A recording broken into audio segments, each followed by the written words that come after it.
when them FBI agents came here, I didn't just get it then, but why did they come here anyway? Why did they say the stuff they were saying? Well, we just want to show you this, and oh, that'll be fine. And then we're not going to come back here anymore. But the man is sitting there with a big box, a big electronic gadget, and we're sitting there, and he has it this close to my head. The Korean guy, the white guy is sitting over here. And they got it this close to my head. That's after the, what's the name? And you ask yourself, you think they might have put something in, right? So I said, don't worry about a thing. We own this, don't you worry about a thing. We got it covered. In other words, if the white man can mess you up, you can fix yourself up. You know what I mean? So anyway, so finally they said, well, this is the last time we're going to, we don't have to do this anymore because we're going to fix everything. It's all right. So he, I can catch a plane and not have me. Well, hell, they don't have to hold me up at the plane anymore. And the assault in Oakland was just enough that I would have to get the operation. They're not there to kill me, they're there to make sure. They're probably counting the whacks. Because you know, at a certain time, they stop themselves. And I'm not saying I was too dizzy to chase them, but, you know, they had a field day. I mean, you could tell. You could tell that, okay, so what did they want to put up there? Okay. I assume from day one that there's something up there. I know that boss man don't do that. Then when the Iranians said it happened on November 4th, they said, well, we had something to do with that. Well, I've been knowing the Iranians been acting funny in America for way over a decade. They've been acting funny. These Iranians, not the Iranians back in Iran, and my friends, but these guys here must have some agreement with boss man. Our crew in LA, that was Shias, we had a Sunni crew and a Shia crew.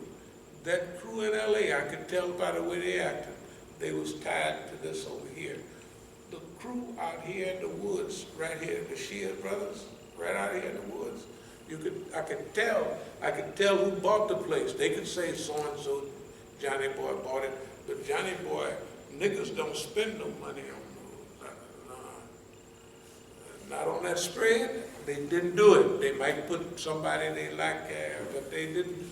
That thing was bought, and you could tell by the people that come there. You could tell by the people, everything they do. Where's Velayati Faqih out there? There's not there, right? You don't hear nobody, do you hear anybody out there talking about Velayati? They don't. Who's the islands? I know all the islands, the whole crew from when they was kids to the grown people. They do not talk about the subjects that we talk about.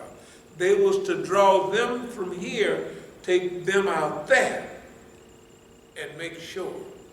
The place around there, right, the research center, was to take all the Africans away from here. Remember how many Sudanese? It was the place, I don't know how many people. I don't even know how all them people got in that little place around there. I don't have no idea. Remember how full it was? Remember the cars would be parked all down here, all the house, and you would come out and you say, how, right, did all those people get in that place? This just every week. I said, and then the people would be coming out all parked, or can't hardly get around. I said, how? It would happen every week. But anyway, look. This is a big deal that we're dealing with. The tilt that kicked in. Those things that we have studied because that's what we need to teach the people. mid-21st century fitna. And it has to be up to date because 3-4 years now, the science, you know what I mean? Remember when they used to bug telephones when we first started talking about, not first started, but when we talked about it in 99, we talk about telephone surveillance and all that. That stuff is so old, you know what I mean? That, well, the same thing now. We have to put people up on the modern, where the world is now. It has to be credible. One thing I'm going to talk about, and it's not very clear yet, but we're going to have to take advantage of something that exists right now. If you go to the ISNAs, the ICNAs, you'll see nice young people, all college grads almost, all listening to, okay. They've been fed a line of crap, of course. But they have all the stuff we talk about, halal music, young people making their own movies and doing all that stuff. Okay, that crew is ready right now. They're ready right now. We gotta figure out a way not to con their mamas and daddies and these fat cats. But one of our goals right now is to make our line digestible enough, this is going to take a lot of work, that them, remember we got to jump over a lot of fences, that means ISNA, ICNA, and all of them, that they trust us with the minds of their children. Now, I know everything we say is a little stretched out, but we got to use what's presented to us. They are there. But do we have time to educate our own cadre? Educate your own cadre. If you get a cadre, it's going to be the police's cadre. They're going to be full, right?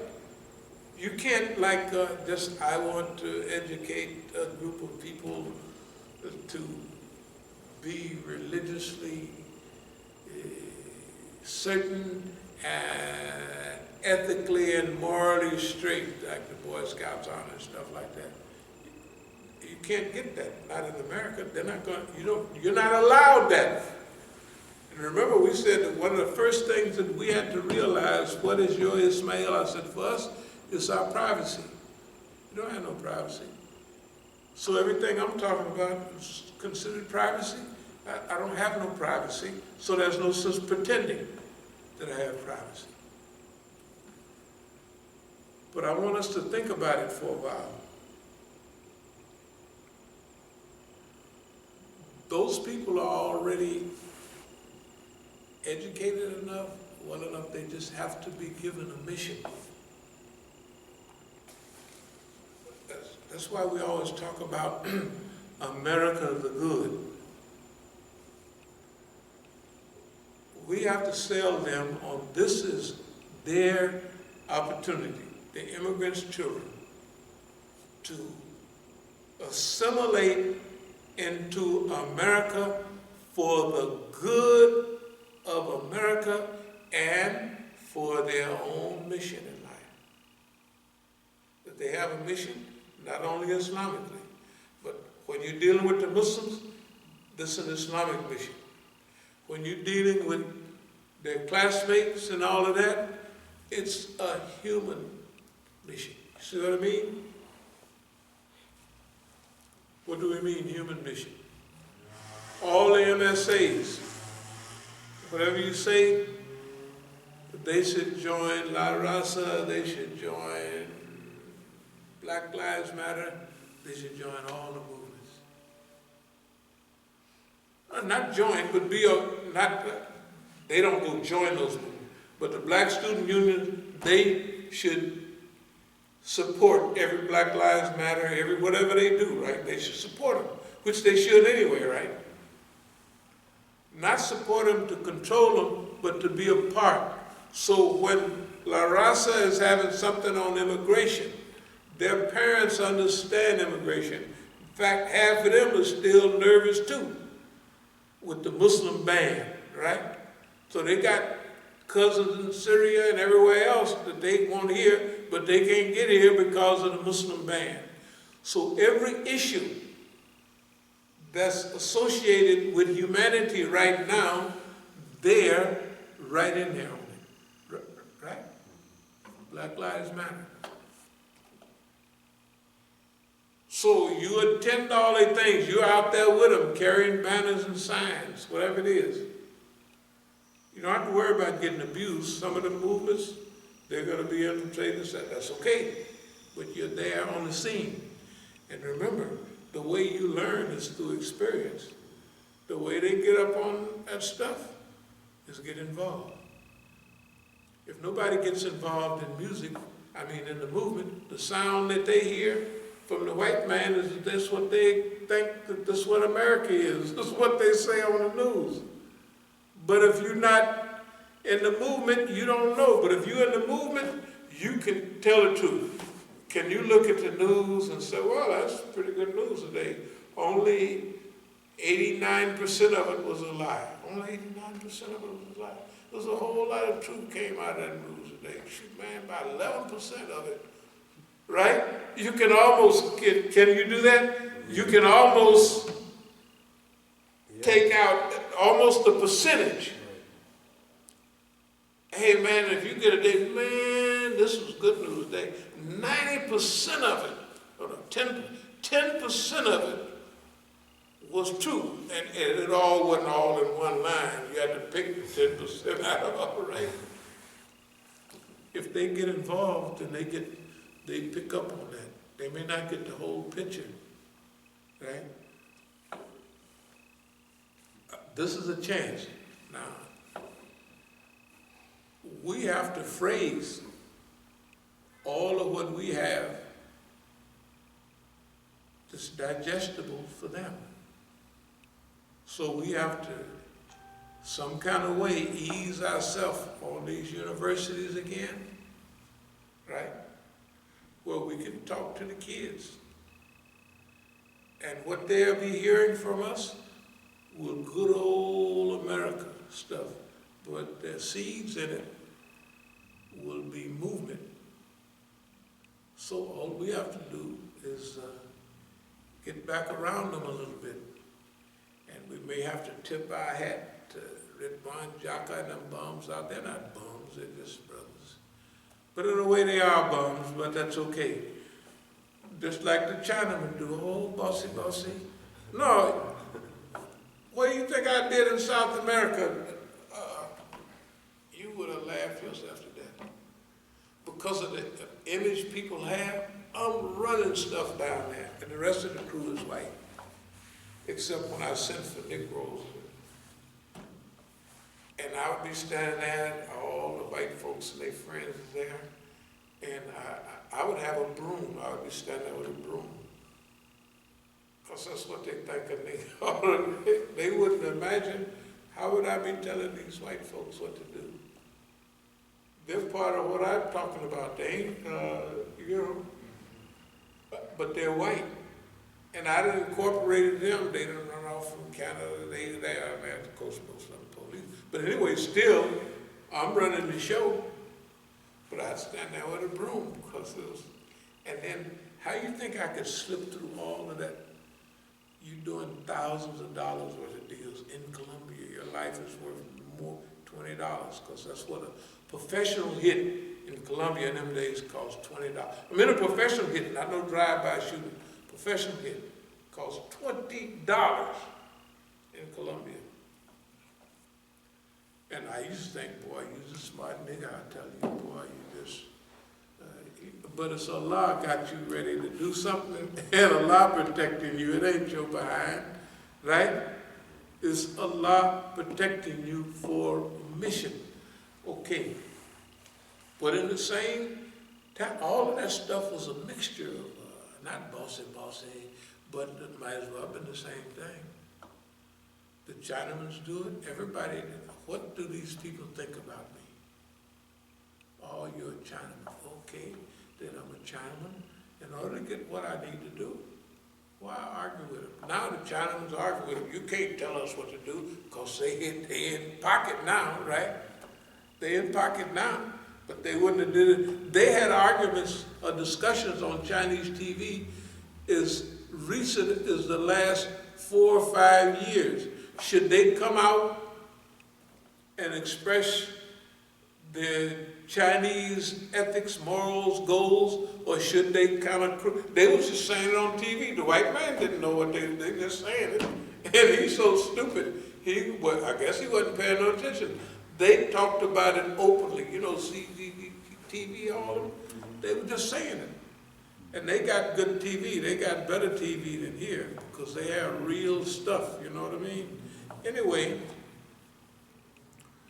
part of the goal is to get our message out to the people. Structure, organization, and implementation. That's what we should do. So, whether it's China, Russia, Iran, all of those people, we have to deal with each one of them in a way that we have to some kind of way get the Chinese to the point that that they know they have had, they don't know it, or they don't act like they know it. They've had a loyal Chinaphobe here for like decades. You know what I mean? Taking their stuff, like they took the Russian stuff and changed it to Chinese stuff. We took the Chinese stuff. Chinophile, yeah, not a phobe. Yeah, Chinaphobe is scared of China. A Chinophile. Yeah, because a phobe, Chinaphobe, he's scared of China. Okay, Chinophile. Chinophile is one that's been studying their stuff in detail and respect all the moves that they have been making because they've been on their job, but also recognize that we have already, for what we've done, what they've done, they outside of America. But what we've done inside America is as bad as anybody, I believe, in world history. Not that I'm bragging, but I believe we could stand up next to anybody for what they've done. We're inside of America with all America's eyes on us. Anybody know, and you can watch the move. The Zionists, 10, 12 years ago, they're trying to destroy us in their media, right? You could see it. Abe Foxman and all that, they're trying to play games. Even back 20 years ago, they put us on TV, them niggas would destroy themselves. That's what they was thinking. And every time they did something, it backfired on their behind, right? So we can't do that. We'll put him on Hannity, and Hannity is tough. He'll teach that nigga something. That's what they were saying. That's what everybody was thinking. I said, Hannity is a girl. Hannity ain't, you know. So Hannity is a girl. They're not going to put on what I said to Hannity. I looked over at Hannity, I said, boy, do you have drawers or pantyhose on? You don't see that on the thing. That's what I said to him. The people taking the thing, they know. I said, do you have drawers on or you got pantyhose on? In other words, you a boy or a girl talking that mess. Right? They don't have it on there. But you don't see me on the white folks' TV no more either. Because they come in here from Atlanta with all their channels, right? And then they're going to say what they're going to say, and it backfires on them all the time. So they find out, they keep a note. Hey, keep that nigga out of the news. Because whatever we do, he gonna turn it his way anyway.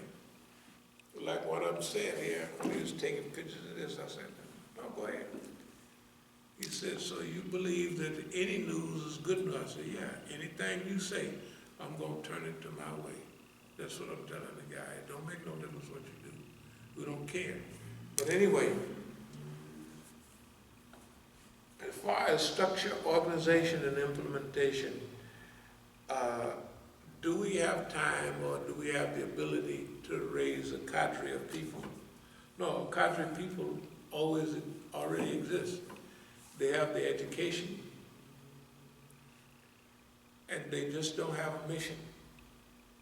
We have to convince their parents and them that you're stifling your own children by not giving them a mission. See, they don't know that they want their children to be American, right? They want them to be the old American. What about putting your children up on the new American? Why not give them a chance to be a part of writing the future of America? They don't think like that.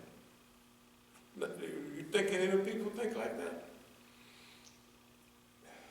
I mean, the Arabs, do they think like that? Well, as you're talking, I'm thinking about, or I was thinking about Linda so-and-so. Mm-hmm. Because if anybody's been paying attention, you know, she's kind of been part of what's been going on in Louisville. So it's like, you know, now that she's not a part of the women's thing anymore, because of the Farrakhan controversy and the anti-Semitism, it seems so. It seems packaged. So now they started a new group. Her and the black girl, and they've hooked up. This is going to your point about the cultural. They've hooked up with this hip hop guy. Right. So it's like the people that you're talking about, we need to reach. Right. I'm always under the impression that they're listening to us anyway and taking what we've said or what you said. Right. And playing even with the people in black. Of course. You know, it's just clear. Yeah. So it's like now they put her in that position, you know, and you know, to be, whether it's a symbol or whether it's to attract those particular type of people. So that's just what I'm saying. No, so what you're saying is exactly right. What you're saying is exactly